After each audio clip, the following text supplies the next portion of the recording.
और बात करेंगे क्रिकेट के मैदान की तो भारतीय टीम और ऑस्ट्रेलिया के बीच 5 मैचों की T20 सीरीज का दूसरा मुकाबला तिरुवनंतपुरम में खेला गया। इस मुकाबले में भारतीय टीम ने धांसू अंदाज में जीत दर्ज कर ली है और सीरीज में 2-0 की बढ़त भी बना ली है। पहला मैच विशाखापट्टनम में खेला गया था जिसमें भारतीय टीम ने 2 विकेट से जीत दर्ज की थी। यह दूसरा मुकाबला तिरुवनंतपुरम में खेला गया जिसमें भारतीय टीम ने 236 रनों का टारगेट ऑस्ट्रेलिया को दिया था, जिसके जवाब में कंगारू टीम 191 रन ही बना सके। इस तरह मुकाबले में भारतीय टीम ने 44 रनों से धांसू अंदाज में जीत दर्ज कर ली है और सीरीज में 2-0 की बढ़त बना ली है। पहला मैच विशाखापट्टनम में जीतकर टीम इंडिया आई थी, हौसले बुलंद थे। अगर हम बात मुकाबले की करें तो ऑस्ट्रेलिया के लिए मार्कस स्टोइनिस ने 25 गेंदों पर सबसे ज्यादा 45 रनों की पारी खेली, जबकि टिम डेविड ने 37 रन बनाए। इनके अलावा कोई भी प्लेयर 20 रनों का आंकड़ा नहीं छू सका। भारतीय गेंदबाजों में स्पिनर रवि बिश्नोई और तेज गेंदबाज प्रसिद्ध कृष्णा पूरी तरह छाए रहे। दोनों ने 3-3 विकेट झटके, जबकि अर्शदीप सिंह, अक्षर पटेल और मुकेश कुमार को 1-1 विकेट मिला। तो सीरीज में 2-0 की बढ़त टीम इंडिया ने बना ली है। पहले मुकाबले में जहां विशाखापट्टनम में भारतीय टीम ने ऑस्ट्रेलिया को हराया था। अधिक जानकारी के साथ हमारे साथ स्पोर्ट्स एक्सपर्ट राकेश रंजन जी जुड़े हुए हैं, सीधे उनके पास चलेंगे। राकेश रंजन जी, कल 2-0 की बढ़त के इरादे से टीम इंडिया उतरी थी और इस इरादे में कामयाब भी हुई है टीम। एक बार फिर से जो युवा ब्रिगेड है वो छाई रही कल पूरे मैच में।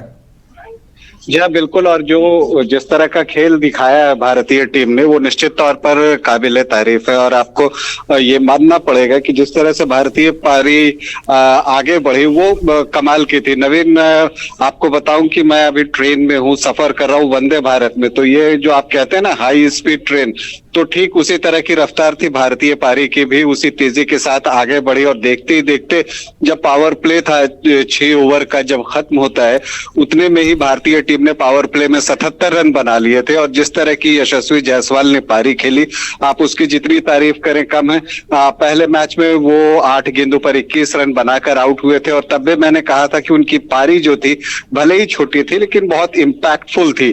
और फिर जब उन्होंने दूसरे T20 में जिस तरह की पारी खेली, उसका इंपैक्ट पूरे मैच पर पड़ा, एक मोमेंटम सेट हो गया और फिर वहां से भारतीय पारी जो है वो तेजी से आगे बढ़ी। और जब आपकी टीम के शुरू के 3 खिलाड़ी जो है वो अर्धशतक जमा देते हैं तो फिर जो है आपकी पारी को एक मोमेंटम जो है वो मिल जाता है और इसी तरह से आगे बढ़ता है। इसके अलावा जो एक इंपॉर्टेंट बात है, अगर आप पावर प्ले की बात कर लें, जहां 77 रन बने, आखिरी के 5 ओवरों में भी 70+ रन बने।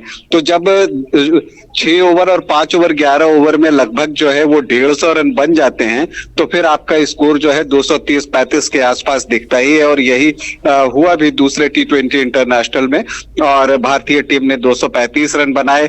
और जब फिर 58 रनों पर 4 विकेट गिर गया यहाँ पर ऑस्ट्रेलियाई टीम का, तो फिर कोई रास्ता उनके पास बचा नहीं था। ये बात अलग है कि स्टोइनिस ने वहां पर जो है वो एक प्रयास किया, टिम डेविड ने एक कोशिश की, लेकिन ये तय था कि उन कोशिशों के बावजूद रिजल्ट वही आएगा जो आया है। भारतीय टीम ने बड़ी जीत दर्ज की है और अब ऑस्ट्रेलियाई टीम को ये सोचना होगा, खास करके अगर आप उनकी गेंदबाजी देखें तो बिल्कुल क्लूलेस थी। जब भारतीय टीम ने अटैक किया तो उनके पास जो आप कहते हैं कि एक काउंटर जो रणनीति बनाने की बात होती है वो उनके पास बिल्कुल नहीं थी। और अब जबकि सीरीज में भारतीय टीम 2-0 से आगे हो गई है, 3 मैच बचे हुए हैं, तो भारतीय टीम अगर एक मैच भी जीतती है तो सीरीज उसके नाम हो जाएगी। तो निश्चित तौर पर अब जो सारा दबाव है वो ऑस्ट्रेलियाई टीम के ऊपर है।